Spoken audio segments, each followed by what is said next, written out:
So do you have a problem with it raining in your RV? I got the fix for you. Stick around.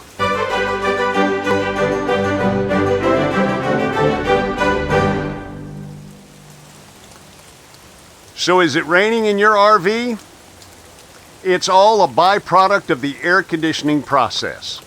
Hi, I'm Ricky from RV Underway. If you enjoy the RV lifestyle and love learning more about it, I encourage you to subscribe to our channel.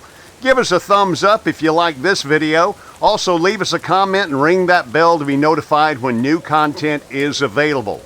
The air conditioning process removes the heat from the air inside your RV. The units up on the roof, regardless of manufacturer or model, they all have a drain pan and a drain plug, usually on both sides of the AC unit. And when they get clogged up, the heat exchanger causes condensation, and that condensation pools and then flows back into your RV, which is exactly what's happening right here. So what we need to do is get outside, get up on the roof, and get those drain holes unclogged.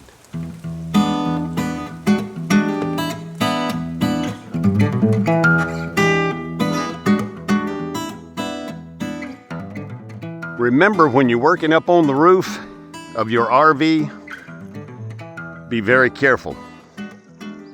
And also secure the power at the breaker to your AC units. Now let's check out this AC. Our RV has two AC units, a forward and an aft unit. They're both Coleman Mach AC units, and they're covered with these plastic shrouds. Now, if you have an older RV, be careful with this plastic shroud when you're taking it off, because that plastic can get brittle and it'll break on you. So be very careful. Also, bring the proper tools up, the ones you need, because our forward AC shroud, that cover takes a Torque T25 screw, and the aft unit takes a Phillips head screw. So make sure you got the tools you need. I do have the tools I need. We're going to take this shroud off, the cover, and inside we have the evaporator cover, which is sheet metal. So make sure you wear some gloves. So we're going to take that cover off, and when you're removing that cover, be very careful not to tear up that insulation too much, because you'll need to reinstall it. And if it's been here a while, it's going to be stuck to the various surfaces, so when you pull it away, be very careful. All right, let's get started. Let's get this cover off.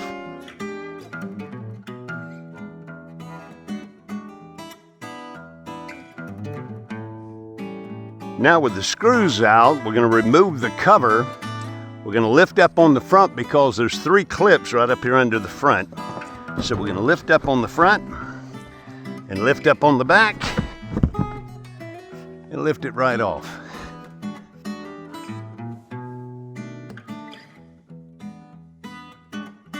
Probably going to find a couple of wasp nests in there while you're looking around, so now's a good time to look around for varmints and get rid of them. This is your evaporator cover. There's insulation on the inside. It's actually in three parts with a divider inside.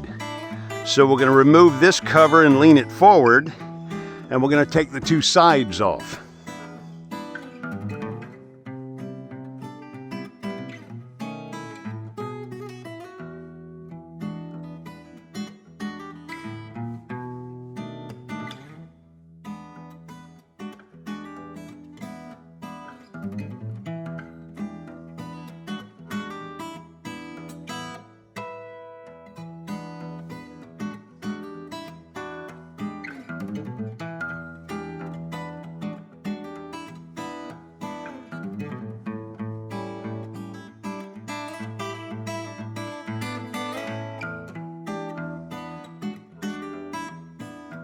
Now you don't want to remove these two screws.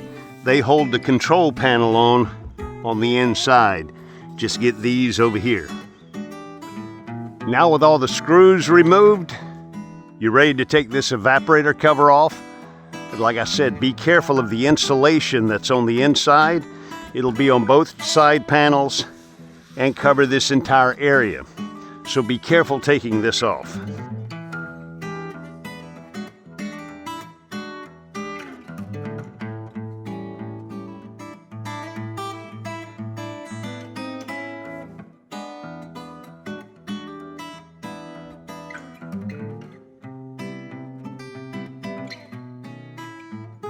There's the insulation I'm talking about, and it's all on the inside. Now you remove this shroud. It's as simple as pulling up on it. Now once you're inside, be very careful. This is not load bearing. This is just styrofoam, so do not put any weight on top of this. You'll crack that. That's the cover for your impeller. So be very careful. Here's your evaporator, the coils and the fins. Before we're done, we're going to clean those fins real good. And looking down inside, I can see the vent and the intake cover inside the RV. Now right down here at the bottom of the evaporator coil, that is your drain tray. There's a drain hole on this side and a drain hole on this side. What we're going to do is carefully lift up on this panel. Understand that your coil comes back to your compressor, so you don't want to bend that at all. You're going to come up very liberally on that side. On this side, you'll have a little more space to lift it up. As you can see, we can lift it up about that high. And what we're going to do is, once we have it up, be careful not to bend any of the fins on your evaporator coil. We're going to take this tray, the drain pan, and we're going to slide it out. And there's your drain pan. There's your drain hole, one on each side. And what happens is dirt, dust, pollen, trash gets in this tray, and mixed with the water, it gums up these drain holes. So what you have to do is wash this tray out, make sure you clean these drain holes good, and then we're going to slide it right back in. So we're going to take this downstairs into the RV, and we're going to give it a good washing. When we come back, we're going to clean our evaporator coils, and then we're going to put our drain pan back in. Now we've got our drain pan nice and clean. Holes are clear. We're going to set that aside for a minute. We're going to take our brush and we're going to clean our evaporator coil. Clean the fins. And you notice I've put down a towel to keep anything from falling inside the RV, and also down behind where the drain pan will go. And it's a pretty simple process. You just simply want to brush in one direction. You don't brush back and forth. You brush up and down, and you might want to take your thermostat probe out just long enough to do this.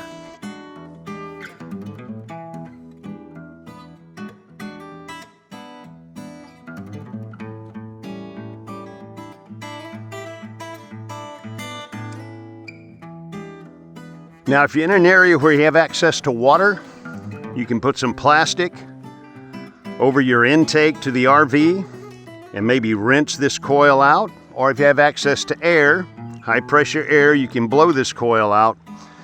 But right now I don't have either, so I'm simply going to clean it the best I can. Now we're going to take our thermostat probe, go ahead and reinsert it.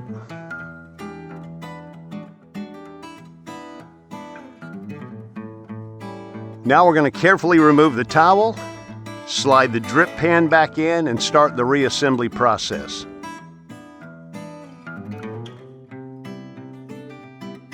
Now we're going to put it right back in the way we took it out. We're going to slide it in from this side. Make sure you're behind the thermostat probe wire.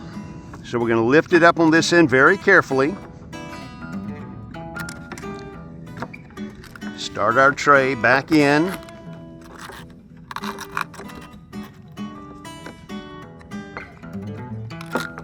Take your time with this.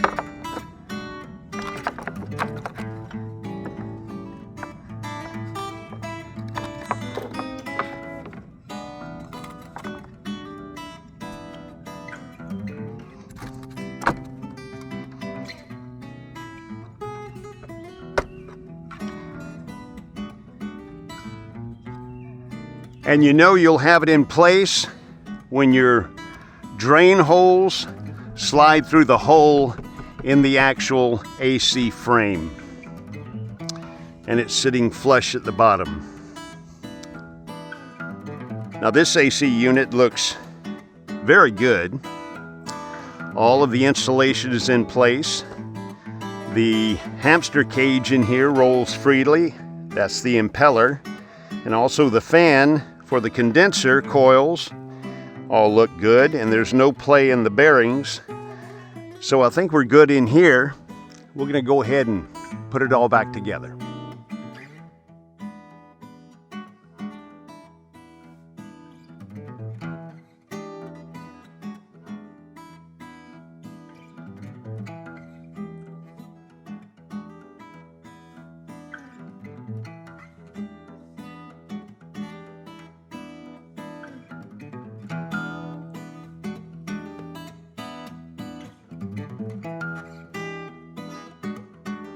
Again, if you've got an older cowling, be careful.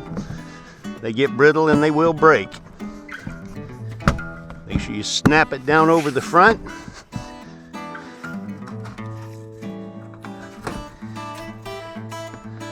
Make sure it seats flush all the way around.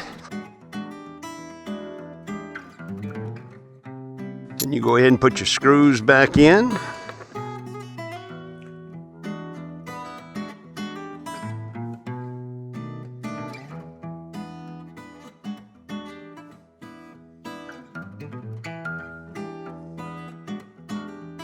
Well, there it is, all buttoned up and put back together. We cleaned the evaporator coils, we cleaned out the drain pan, we cleaned the drain holes, we checked out the entire system and buttoned it all back up.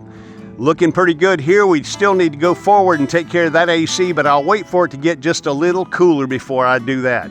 But we're very happy it's not raining in the RV anymore. If this video helped you out in any way, I encourage you to give us a thumbs up. Also, leave us a comment. Ring that bell to be notified when new content is available. And if you're not a subscriber, make sure you click on that subscribe button and check out our videos. I'm Ricky from RV Underway, and until our next project, fair winds and following seas.